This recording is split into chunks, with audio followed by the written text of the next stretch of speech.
tous à tous pour une nouvelle vidéo. Oh, le Mazda 51 extérieur. Là franchement c'est impressionnant parce qu'on a vu quand même le dernier coup la fourberie quand même de ce catalogue là bien sûr.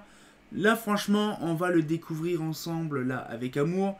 On a su aussi qu'il y avait la petite lanterne très intéressante dedans. Mais franchement on va le voir entièrement. C'est ça qui fait plaisir parce que vous avez vu qu'une seule page. Mais franchement voilà, donc c'est un des plus vieux catalogues que j'ai de chez Mazda, parce que j'ai pas plus vieux, mais j'ai quasiment l'entièreté de toutes les années 50 et 60 chez Mazda, c'est ce qui fait plaisir. Donc du coup là, chez push Mazda, donc là par contre, ajuster, voilà. Alors du coup là, donc une petite brochure, pas une brochure, c'est plutôt un catalogue, hein, c'est marqué même. Voilà. Donc du coup là, donc le catalogue, le renseignements commerciaux, bon la plupart des trucs, voilà, c'était même encore déjà à l'ancien franc. Donc voilà un petit peu le truc. Donc là ils expliquent un petit peu les cosinus. Voilà, donc les cosinus et tout ça. Donc là voilà, donc après il y a ça. Qu'est-ce qu'il y a donc après? Il y a les moyens de lampe incandescente.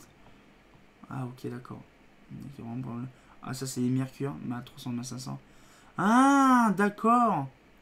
La MA 300 c'est la 80 watts et la MA 500 c'est la 125 watts. Ah d'accord, ok. Donc là les projecteurs P11, P30. Donc là le traditionnel Mazda. Donc ça existait déjà à l'époque. Donc on imagine le truc la vieillesse. Là c'est la version justement projecteur. Projecteur justement. On voit le logo Mazda magnifique. Voilà donc le projecteur de base de chez Paris. Donc là voilà, ils expliquent un petit peu le système et tout ça. Bon là c'était vraiment le truc de base.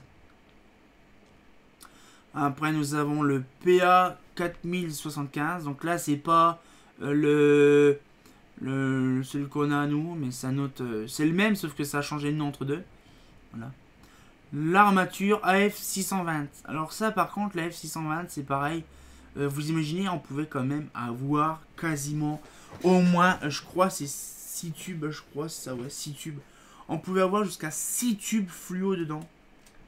Mais c'est impressionnant quand même pour dire, ouais, c'est ça. Pour une consommation de 140 watts. 140 watts, 6 tubes. Donc ça va être vraiment impressionnant de voir ça quand même, des machins, des armatures comme ça. La armature HLS. Ça fait plaisir de voir ça. C'est magnifique.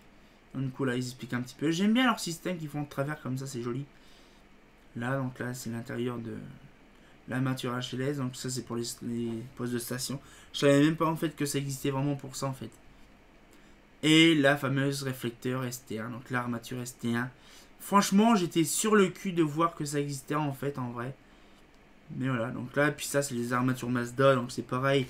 Les armatures Mazda, il n'y avait pas des masses avant, il y avait qu'un ou deux peut-être c'est tout. Il y a un, deux, peut-être 5 c'est tout. Il n'y avait pas grand chose. Et puis voilà, donc avec le joli logo Mazda. Allez, c'est beau, magnifique. Là, c'est vraiment, vraiment le tout début Mazda, vraiment très intéressant. Mais franchement, moi, ça fait plaisir de vous montrer des catalogues aussi beaux, magnifiques, de toute beauté, hein, c'est sûr. Mais franchement, voilà, quand on voit des catalogues comme ça, c'est impressionnant. Donc du coup, là, bon, c'était une toute petite vidéo, comme vous avez vu, c'est quelques pages, hein, 16 pages, c'est pas non plus folichon. Mais voilà, moi ça m'a plu, pourquoi? Parce que c'est des catalogues qui me tiennent à cœur et qui me font vraiment plaisir de vous les faire partager. Donc du coup on va pouvoir se laisser là-dessus et on se retient encore pour une nouvelle vidéo, je sais ce que c'est la prochaine. Et comme de bien entendu, bah...